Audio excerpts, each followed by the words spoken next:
better, man. I like the Mardi Gras. I like the Mardi Gras. Yeah, those are dope, man. Those are dope. Yeah, y'all still gonna be able to wear those?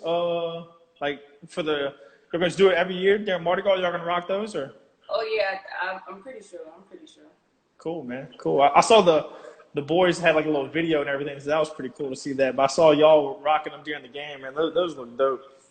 Yeah, the boys got the shoes to match. I'm kind of jealous, but I'm gonna leave it alone. I got you. I got you, man. So you ready to go? You good to go? Yeah, I'm good to go. All right. Guys, if anybody that's joined us, man, again, feel free to ask any questions. You can ask them in the comments, or the easiest thing is just click the little question box at the bottom, and you can ask a question there, and we'll get to them there. We got here with us Miss D. Thomas. She's from Homer Christian High School, graduated in 2017. She's currently a senior at UNO women's basketball here in New Orleans. In high school, she was a two-sport athlete, played both basketball and volleyball. And that's pretty tough, especially with sports being at the same time. So I wanted to give you a shout-out to that. That's pretty cool. She was all-state basketball player, MVP of the district, all that, whole 9 yards. First thing, man, first, thanks for joining us. How are you doing during this quarantine, coronavirus madness? How's basketball going? Well, it's kind of tough to get in a gym around here, so I have been working out with Camp Mula. I don't know if you ever heard of Camp Mula from Thibodeau, so I've been working out with him whenever I can. It's just hard because I want to get in a gym, and we don't have gyms open. They took the rims down at the Civic Center, the park, so it's hard. I'm just conditioning right now. Hey, I saw on Instagram at Nichols they got the rim up by the softball field. It's only half court, but I saw they had the rim up. I think that I'm gonna have to check it out. Check it out, man. So we're talking about your basketball journey for the most part, man. So thinking back, when did you first start playing basketball? When did you kind of fall in love with the game? I started playing with Thibodeau Select when I was like 9 years old. I didn't fall in love until I went to West Thibodeau Middle School, and I got to play with my cousins. And then my boy cousin was on the boys basketball team, so I think he liked it a lot. So I'm like, okay, well, I mean, I'm probably gonna like it a lot too. So I just kept working at it, and I fell in love with it. So did you play any biddy basketball? Because I know biddy basketball is pretty big in that area. Can you kind of talk about that a little bit? I don't think a lot of people in Louisiana really know what biddy basketball is. It's kind of died down a little bit, but it's big in New Orleans, big in Houma, it's big in a couple other little places. Can you talk about that a little bit? Well, biddy basketball, I played for Thibodeau biddy basketball. It's just girls, young girls up to probably age 13, I think. Yeah, 13, yep. Yeah, up to 13. It's just a good experience. You play with people around the Tri-Parish and from St. Charles. I met most of the girls, like when I started playing AU, I met them before playing biddy basketball. So it really was a good experience when I was younger. That's when I really fell in love, when I played with Coach Jason and his team. And he made me like it a lot because he was a great coach. He was really great. That's cool. That's cool. So, and when I was at Nichols, we had the Biddy Nationals there. I think it was on the boys' side. Did y'all ever go to Biddy Nationals or anything? I bet that was a pretty cool experience. Honestly, I don't even remember. This was so long ago. Yeah, I don't remember. Yeah, so one time I went to Biddy Nationals. My little sister was playing too, but I went last year. They had a team from Finland, believe it or not. Yeah, came all the way over. Yeah, so that's pretty cool. Big. Yeah. That's pretty cool, man. So you kind of talked about it a little bit. Let's transition now. So when did you first really fall in love with the game? You talked about West Thibodeau Middle. They got some good basketball players over there right now. It seems like they always got good basketball players. You talked about a coach that had some impact too. Like, when did you start taking the game seriously and really wanting to kind of play at a high level, both at school ball, but even have a chance to play at the college level? Honestly, I'm gonna say at college. I wasn't feeling it in high school. I wasn't doing extra work. I wasn't really doing anything. It's just I was discouraged because I didn't have any offers. Yep. But when I got there, I didn't get there yet. But when I met Coach D, she didn't offer me. I wasn't really tripping. I was tripping, but I wasn't tripping because I knew when I get there, I'm gonna work for that scholarship. So I really did fall in love when I got to UNO because Coach D, she is really great. She's not just a coach. She treats you like you're her child. She do anything for you. If you need anything, she's gonna be there for you. She's always there for me when I need somebody to talk to. So it's really when I got to UNO. That's when That's I knew that I wanted to play. That's cool, man. That's definitely makes sense. You know what I'm saying? And we'll talk about that a little bit later. Your experience as a walk on, and then transition that to a scholarship, and I mean that makes sense. You know, so you walk on, and then at the end of the day, here we are going to a senior year. You've played in 80 plus games college. Like that's a testament to your hard work and where you were to where you are now. That's awesome. So I really want to talk about this. Again, guys, thanks for joining us. Anybody that's on, ask any questions. The easiest thing is just to click the little question box at the bottom, and we'll get Dee to answer those for you. Again, we got middle school and high school girls that are watching. And, a lot of times people are always like, you need to focus on this sport. You need to focus on this. You need to focus on this. But we do have some girls that play multiple sports, whether it's volleyball, basketball, softball, track, all kinds of other stuff. Can you kind of talk about how that helped you, some benefits of what you think helped you with playing volleyball and basketball at a pretty hot level at high school? So in high school, I played volleyball and I played basketball. Volleyball came first, so my conditioning, it wasn't up to par like until I got to basketball season, but I needed to stay in shape. So I did volleyball before basketball season. So when I got to basketball season, I knew I was going to dominate because I'm already kind of in shape, and I was a spiker, and we had to work hard at the net. So I went from side to side. So we need the slide in basketball. We need that. We need to jump in. We need lateral jumps, side to side. We need all of that. So just playing one sport, you don't have to. You don't have to focus on one sport. I never focused on just one sport because I love volleyball too. I just picked volleyball over basketball. But, I mean, if you want to play softball, you play softball. You got to catch a ball. You're going to catch a ball in basketball. So I encourage everybody to play. You can play more than one sport in high school and middle school. I encourage people to do that. So what about like during the summer? Did you play AAU or anything? Did you focus on one sport in particular during the summer to kind of get better at, let's say if it was basketball that you thought you had an opportunity to play at the next level you liked, maybe a little bit more. Did you focus anywhere on both, or more the one than the other, or how'd that go? I focused on basketball. I played AAU basketball with the Lady Hornets, with Coach Nike and Coach Allen. So I really stuck with basketball during the summer. But when we had summer workouts for volleyball, I was there. When we had scrimmages in the summer, I was there. I never missed anything for volleyball, so I was going back and forth. So that's why I'm so used to, like, my body is just always there because I never stop. I'm all year round. So Yep. when you get to college, basketball is all year round. Volleyball is all year round. That's cool. I knew that personally, but I wanted you to kind of explain that to everybody that even though you did play volleyball and like over the summer, you stuck to basketball, and that's where you kind of really got better. But you're not going to miss anything. That's cool to know too. Like, and you're giving your body a break from one sport and then doing different activities in another sport. Like you said, at the end of the day, you're staying active. That's awesome. That definitely goes a long way. You see that a lot in football. So we'll get to some questions. Again, anybody that's joining us, feel free to ask any questions. First question we got is, what's the process that you went through to get an opportunity to become a walk-on? Like, how'd that recruiting process go, and how did you transition into becoming and getting a walk-on opportunity? So most of y'all probably know Randy Brown. Randy Brown introduced me to Coach D, and Coach D came to my championship game at McNeese. Or McNeese we played it, or Southeastern, one of those games. We lost. Then I went to. Then she contacted me, so she wanted me to come and work out. I didn't think the workouts went well, so that's probably why she didn't offer me right then and there. So my workout wasn't that well. So then I had got offers from small schools. Myself, I thought I could do better. So Coach D was like, she's not going to offer me right now, but I can walk on and I can earn a scholarship. So my freshman year, I was the loudest. I worked harder than anybody on the court, and I made sure that I was good in the classroom. I had some issues like off the court, sometimes on the court. I just was having issues with myself. But whenever I put all of that to the side and I worked harder and harder every day, I got the scholarship. So don't be discouraged if you don't get a scholarship. You can always walk on somewhere. You can always earn a scholarship somewhere. If you're better than somebody on the court, you can always earn a scholarship. That's awesome, man. That's a big reason why I want to have you on, man. Like, we're trying to get everyone's different.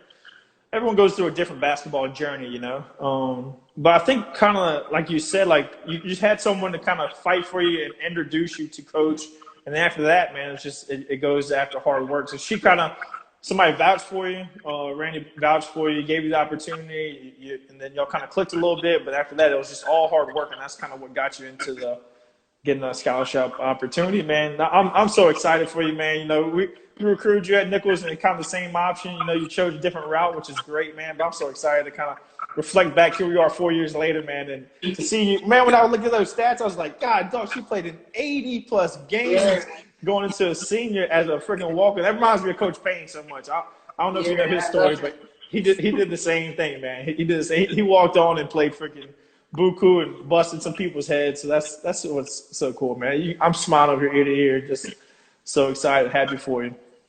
So we got another question. I pinned it here at the bottom. What was the biggest fear, if any, you had to get past, you know, kind of first starting to play college basketball? What were some fears, some challenges? My fear was I'm not in shape. I wasn't going to be in shape. I wasn't going to fit in with the girls. They was going to be better than me. I'm the walk-on. So they had girls. I thought they was going to have girls like who's way better than me, who's way conditioned than me. But honestly, when I got there, I mean, I was scared for nothing when I went to college. I was leaving my mom. So I was like, man, I don't think I'm not going to finish. I don't think I'm going to finish. But when I got there, I worked hard. They had girls struggling like me. They had seniors struggling like me. They had juniors, sophomores, freshmen. We were struggling together. Me and the freshmen. It wasn't really, you know, when I got there, it wasn't what I thought it was going to be. It was just better than I thought it would be. So don't be scared. I mean, you're going to have a fear, but get over it. That's all I'm saying. Get over it. Because there's going to be some hard things. You just going to have to get over it. That's cool, man. Definitely, you know, you start thinking in your brain starts creating all these scenarios, you know, whenever you're going into something, you're like, you just kind of get a little nervous, man. Once you kind of knock down some of those walls, that's cool. That's cool. That's cool.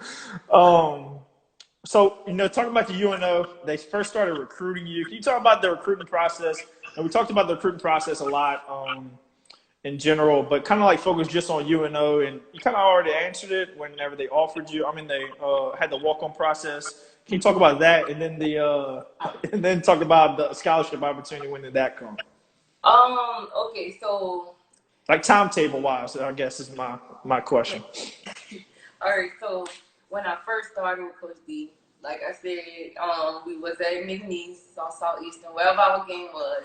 I didn't know her, but I seen her. I seen her in the stands. I felt like I was nervous. I think I was nervous because I seen her. So I mean, I still went off in the game.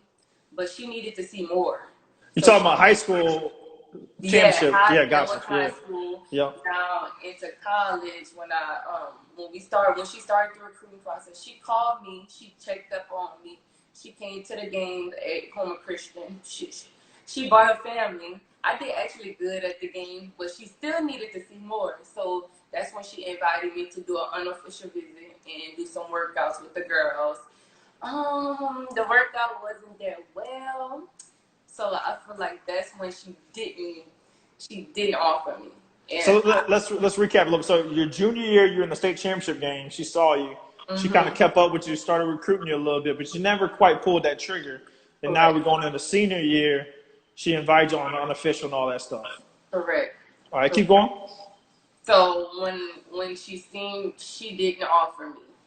So she called me. She told me she don't think that my skills are just there yet. So she told me I can work hard and I can earn a scholarship my freshman year. So when I got there, my freshman year, I worked hard. I was the loudest on the court. I was outworking a lot of people. I was outworking a lot of people. I was a freshman, but I was getting like 5 minutes a game. You played in 20-something games. Yeah. Yeah, I was getting maybe like 5 minutes a game my freshman year. So I think my freshman year, I really don't think she offered me because of some things that I was doing off the court. Mm-hmm. I'm gonna be real with you. Off the court, I wasn't there. I wasn't mentally there. I had some attitude problems, so that's why she probably didn't offer me my freshman year. My sophomore year, that's when she offered me. She seen that I fixed everything. I worked hard. I played my sophomore year. I started my sophomore year, and I received a scholarship. We was at a retreat at Orange Beach, and we was doing note cards. We would have to write some things about each of our teammates, and that's when she wrote something about me. She gave me a note card and said that I had a scholarship for the spring semester, and so on. That's awesome, man. Was that on video? I don't remember, because I remember. Yeah, it was. Yeah, that's what I thought. Yeah. That's awesome, man. That's a great story. Like you said, I mean, you got to take care of stuff on and off the court. And she gave you the opportunity multiple times, it sounds like. Coach Davenport does a great job over there, man. She's a great woman, great role model. So I'm glad that she's able to get you on the straight and narrow, and you was able to. It's paying off for you, man. That's cool. Yeah, honestly, if it wasn't for her, like, my attitude wouldn't be where it's at today. Like, I am very mature. My attitude comes sometimes. She know that sometimes, but I put that aside. So I just thank her for that. That's cool. Again, guys, anybody that's joined us, man, feel free to ask any questions. You can ask them in the chat box, or you can click the little question box up below and ask questions there. So another question I got, and we kind of talked about it a little bit off air. We probably can't talk too much about it, but what about like when the ball stops bouncing? What do you want to do after the ball stops bouncing for you? After, of course, I'm still doing workouts, conditioning, doing my business. I have that to the side. Family time is important, and I have a job at Buffalo Wild Wings, so I am very, very, busy. I'm a busy girl. So I want to know, after UNO, after your senior, like this time next year, what are you going to do after basketball stops? So I plan on starting with the sheriff office, being a law enforcement officer, and then I want to work myself up to FBI. I'm going to go back and get my master's so I can work with the FBI. Cool, man. That's awesome. Where are you going to get your master's from? Probably Nichols, of course, since I'm already home, which I didn't want to say that, but. I got you, man. That's all right. I got mine from there, so there's no worries. We'll be twinsies. So we got a cool question here that's popped up. You can kind of talk about it a little bit, what your thoughts are. What's the first and foremost important thing that recruiters are looking for, like in a player? What do you think recruiters are looking for? Attitude. Attitude. Number one is attitude. Coach D, if my coach is recruiting you, she's going to look at your attitude. She's going to look at body language. That's for first and foremost. She's going to watch you when you on the court. She's going to watch you off the court. She wants to see how you react to certain things. If your teammate is fussing at you, she wants to see how you react, how your body language is. So I feel like attitude is the most important thing. That's awesome. Again, guys, anybody that's jumping on, feel free to ask any questions. You can ask them in the chat or in the question box below. We'll get to them. You and I talked about this a little off air, so I'll be remiss not to talk about it. You said you feel comfortable. So, what's going on in the world with social injustice and everything. We had a great question our last LGR live. They said they worded it to where, what are your thoughts on what can your generation do to change what's going on in the world? Or what's your overall thoughts what's going on in the world? You can kind of take that question and run with it however you like. So my thoughts on it is, honestly, I'm fed up. I am fed up with the police officers killing people for no reason, black men, black women. I just feel like it's just out of control. So my generation, I feel like what I'm doing is correct. I want to be a law enforcement officer. So I feel like I'm going to make a change for my black people, because that's what we need. We need more black people on the force to take control. So I'm just fed up with it. Honestly, I don't really like talking about it, but it needs to be talked about. Exactly. So I agree. Yeah, so I feel like it's just crazy. and people have their thoughts about people rioting, this and that. But sometimes that's how you get your thing. You got to get it out. So that's what people doing. So if that's what they want to do, let them do it. But I just feel like it's just crazy. Everything is crazy. We need to stand up for each other, not just black people. We need to stand up for everybody because it's getting out of control. Right versus wrong for sure. And I think to your point, like, what you're talking about is accountability. We need to start having some more accountability for these actions and stuff like that. And I agree with you.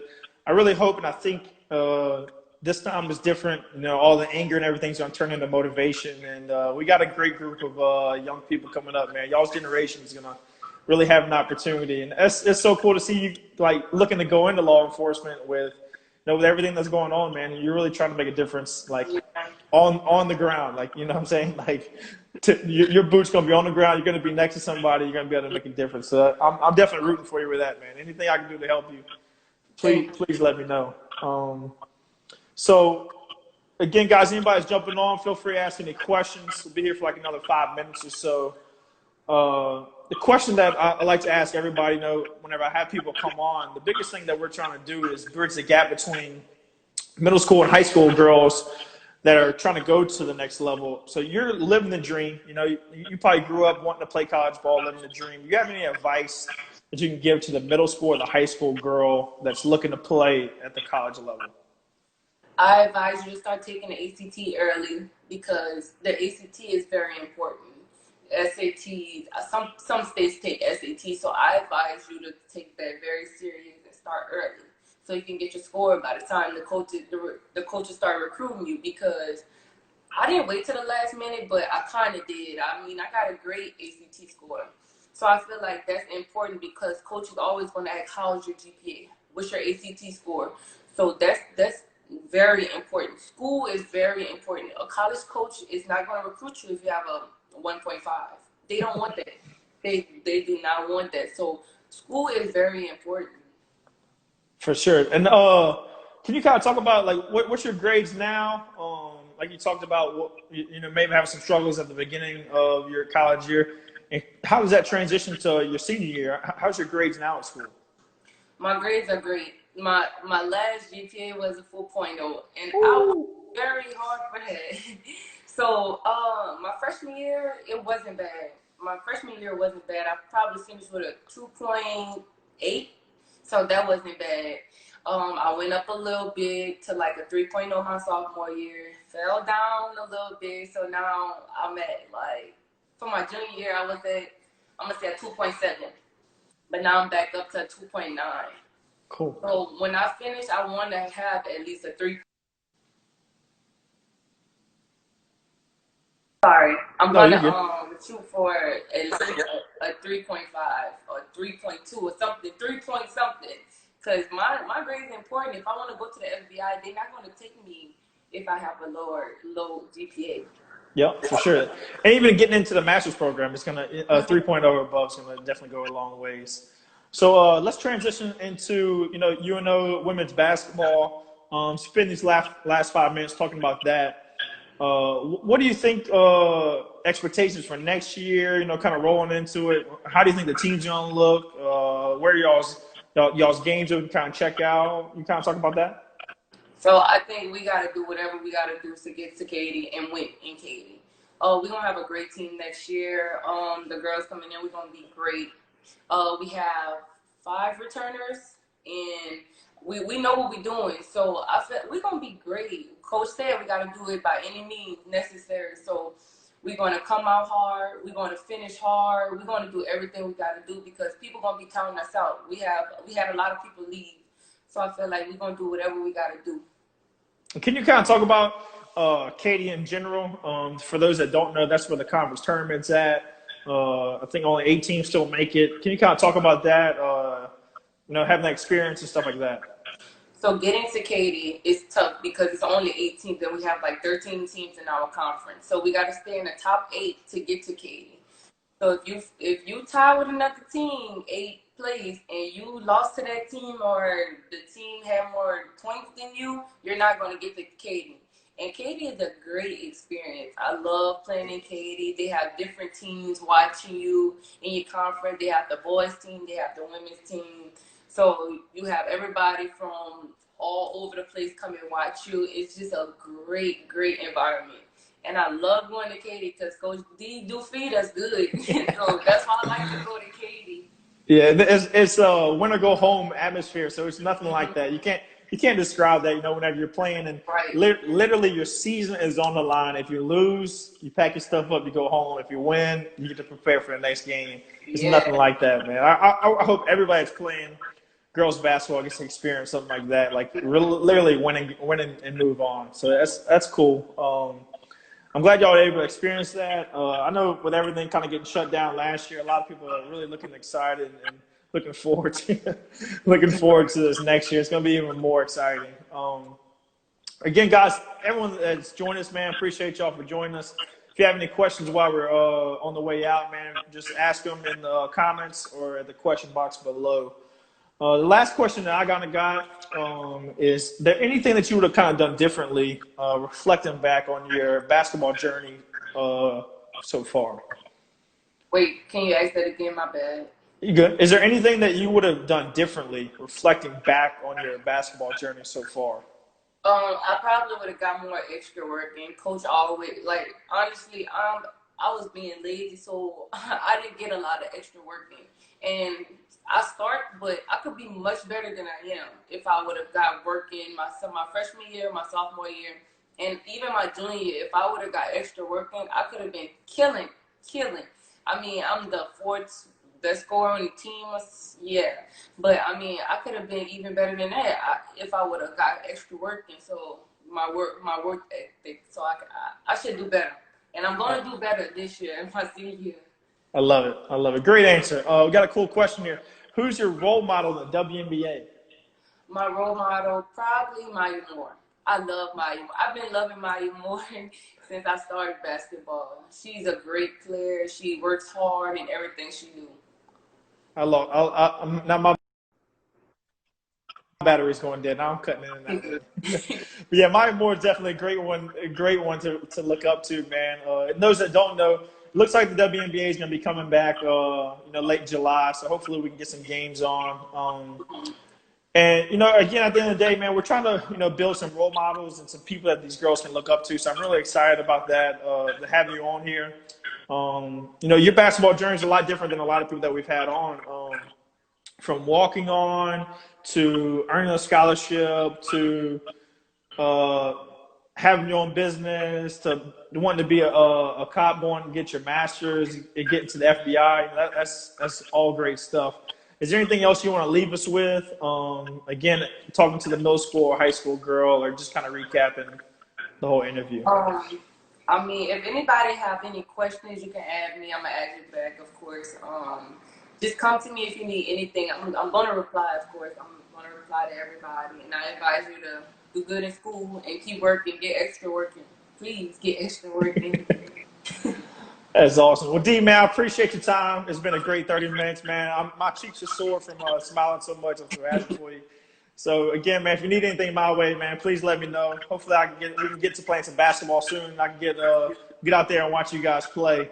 If you need a gym, man, while you're in New Orleans and UNO's not open, let me know. Ursula's always available, man. So if you need anything, just let me know. All right. Thank you so much. All right, D, appreciate it. Thanks.